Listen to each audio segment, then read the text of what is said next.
You ask Tiger to solve. This deals with linear equations with one unknown. The final result is w equals -15/4. Let's solve it step by step. Swap sides. Group all constants on the right side of the equation. Add 10 to both sides. Group like terms. Simplify the arithmetic.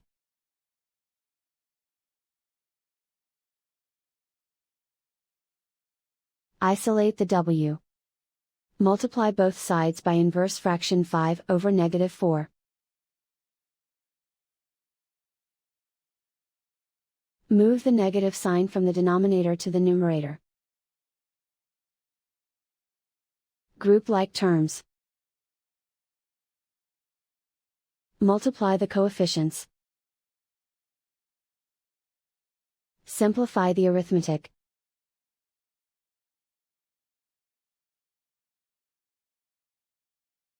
Move the negative sign from the denominator to the numerator. Multiply the fractions. Simplify the arithmetic.